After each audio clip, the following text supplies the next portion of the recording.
Pasca pelantikan Prabowo Subianto sebagai Presiden Republik Indonesia pada 20 Oktober 2024, satu pertanyaan besar terus bergema.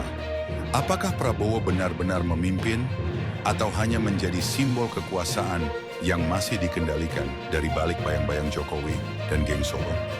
Secara formal Jokowi telah lengser, tapi secara politik pengaruhnya belum pergi. Ia bukan hanya kingmaker, tapi mencoba menjadi matahari kembar, mengendalikan dari luar kekuasaan dengan menanamkan loyalisnya di berbagai lini pemerintahan.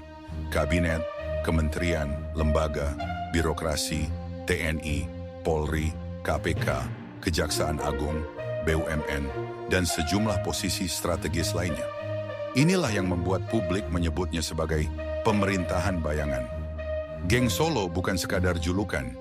Mereka adalah operator kekuasaan dan politik yang setia pada Jokowi, bukan pada Prabowo. Mereka menyusup ke dalam sistem, membawa agenda lama, dan yang memungkinkan dapat melumpuhkan otoritas presiden baru. Kebijakan yang merugikan Prabowo pun mulai bermunculan, dari blunder politik, sabotase komunikasi publik, hingga pernyataan terang-terangan seperti Jokowi masih bos saya. Semua ini mengirim pesan jelas. Prabowo belum memegang kendali penuh. Jika ini dibiarkan, dampaknya serius. Ada 7 konsekuensi besar. Pertama, kekuasaan terbagi 2. Sebagian dikendalikan Prabowo, dan sebagian lagi dikendalikan Jokowi.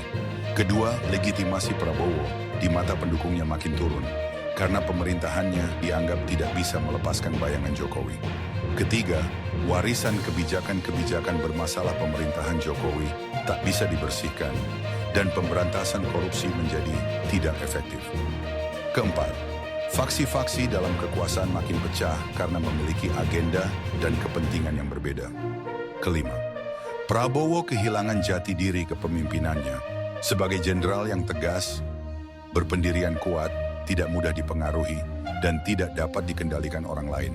Keenam, kebijakan negara tersandra kompromi dengan agenda dan kepentingan Jokowi, geng Solo, dan oligarki. Ketujuh, manuver politik Prabowo menjadi terbatas karena berpotensi dihalangi Jokowi dan geng Solo yang berada dalam pemerintahannya. Selama cengkraman dan pengaruh Jokowi serta geng Solo masih bercokol, Prabowo bukan presiden yang utuh. Ia hanya menjalankan kekuasaan yang dibatasi. Kini, Prabowo dihadapkan pada pilihan politik paling berat dalam kariernya. Bersihkan pengaruh Jokowi dan geng Solo, atau kehilangan kuasa dan kehormatan sebagai pemimpin. Karena satu hal yang pasti, selama Jokowi dan geng Solo belum didepak dari kekuasaan, maka Prabowo belum pernah menjadi presiden yang sesungguhnya.